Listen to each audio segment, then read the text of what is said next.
Hello, I'm Bruce Zimmerman, and this is the Open Line Garden Show podcast for this week. It's that time of the year when we start thinking about prepping our soil for next year. So we should take a look at our vegetable gardens and flower gardens first, because these are the ones that we're going to have to clean up. Now, we had our first light frost just lit last night. As a result, there aren't any plants adversely affected, simply because it wasn't a hard enough frost. But the frost was there. It remained on the roofs for, at least till 8 o'clock in the morning, even in the sunshine, that it stayed. And so you start to wonder, it's getting close to that time when plants will start to be killed by a frost. So we've got some garden cleanup to do. So let's start with the vegetables and flowers. And that means soil prep. So once we've cleaned out all the old debris from the garden, the old plants, etc., very often, even though there's a few left on the plants, pick them, either let them ripen or use them up as you can, or just get rid of them.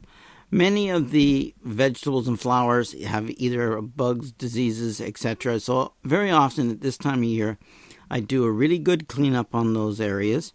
And I take and I bag and put to the street and let the city or the region go and compost it down and reach temperatures high enough that they will kill those diseases and insects. The result is that you don't have them in your compost pile, which really doesn't achieve those temperatures. It's the last chance you can get to turn those composters and get them restarted, at least for now. If you want to extend the season for into winter, you can go and insulate your compost piles. Sometimes people recommend bales of straw. Other people just say wrap with pink insulation. Both, I think, are a bit of a mess, and I can't be bothered. Very often, the straw ends up being more of a home for mice and other animals to overwinter, since it is such a nice, warm area. So I don't do that. And by turning it late, it does get a little bit of warmth in there and gives you a shot so that you don't have to go and do it first thing in the spring, or you'll have a better assessment of how much compost is ready to be worked in to the garden. That compost could also be worked in now. It should be finished compost, but very often at this time of year, it's close, but not quite just finished. You could probably dig that into the garden and let it finish working in the soil between now and freeze up. So you could do it that way. It's extremely important that we go in, we dig the areas, the soil, break up all the channels where water flows down through time after time with gravitational water. All the insect, sort of like the earthworms, all made tunnels. Let's break those up because, again, they allow air and water in, but they're not necessarily improving the structure. We need to improve the structure of the soil.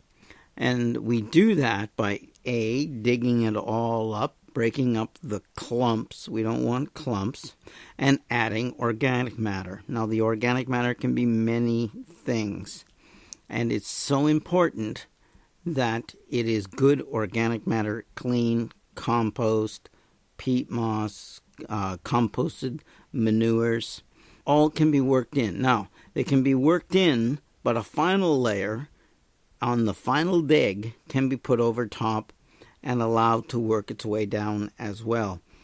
It's a question of whether you feel that they'll dry up and blow away, which can happen, or is it better to dig it in?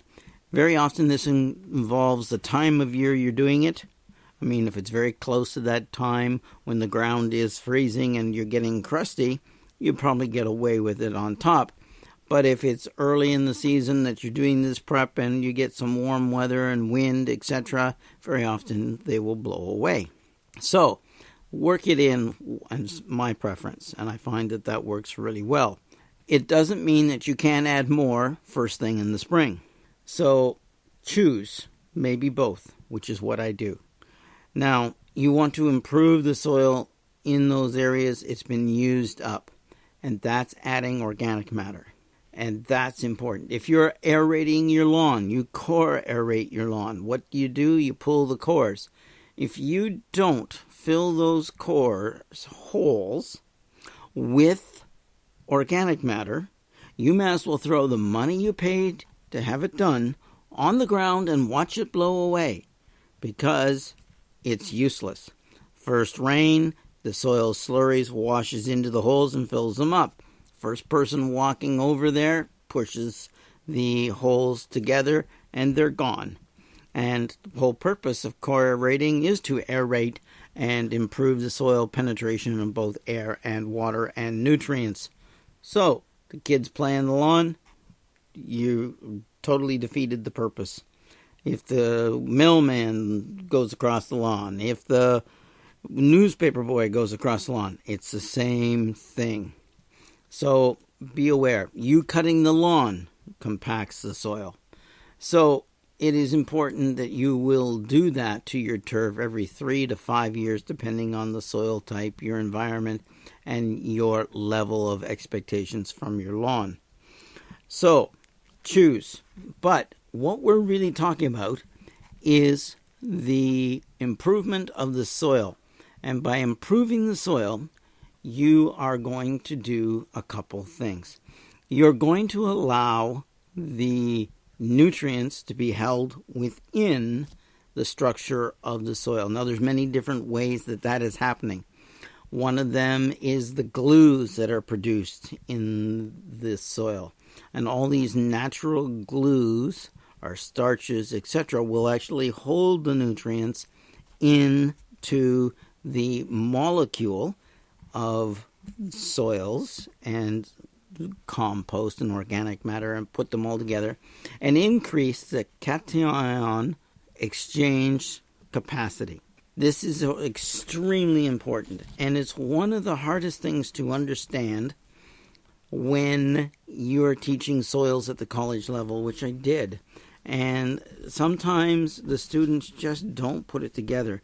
And the text for that course was so complicated, so out of reach of most people, that the students could not relate to the same chapter as they read it of what I had just taught, and I just taught that chapter. That's how bad it was. Well, there's a book out, and it's going to explain cation exchange capacity. It's going to explain the laws of minimum and many other things, and how to improve the soil. Now, granted, it's a book on organic gardening. There's nothing wrong with that. One of the things, if you don't know what the law of minimums is, this, okay, and it's really quite simple. If you have a bucket and there's a hole in the side of the bucket, you can only fill the bucket to the height of the hole. As a result, if you have fertilizer that you keep applying, no matter how much you apply the fertilizer available to the plant is only as much as there is of the least amount of the different nutrients. So let's say you've got boron in a shortage in your soils. Then the amount of boron limits the amount of fertilizers and other fertilizers that are available to the plant. So in other words, a balance. Fill that little hole, put your thumb on it, put some chewing gum on it, some silicone tape, whatever, then go and fill the whole bucket up. Look at that. You also have to understand that very often we apply far too much nitrogen for the plant to use. And the macronutrients, nitrogen, phosphorus, and potassium, usually are over-applied to the soils to the micro and macro nutrients in balance.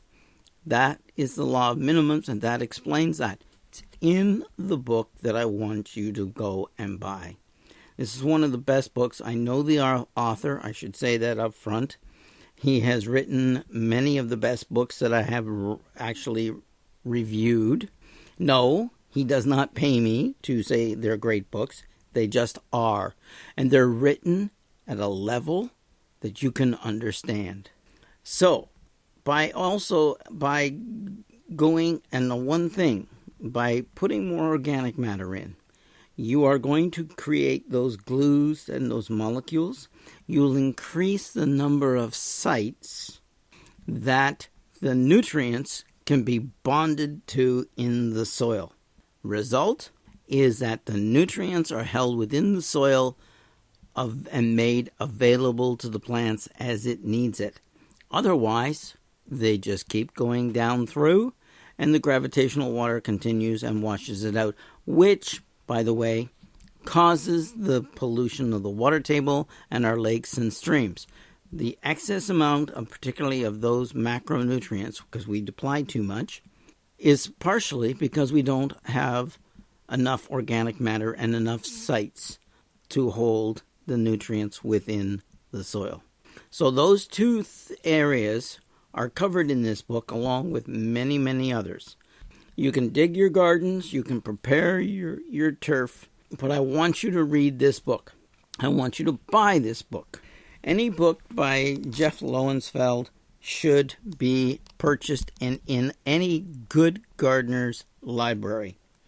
Now, he gardens for I don't know how many years now, and he gardens in Alaska, but he grew up in upstate New York, and that's where he got all his farming experience on his parents' farm.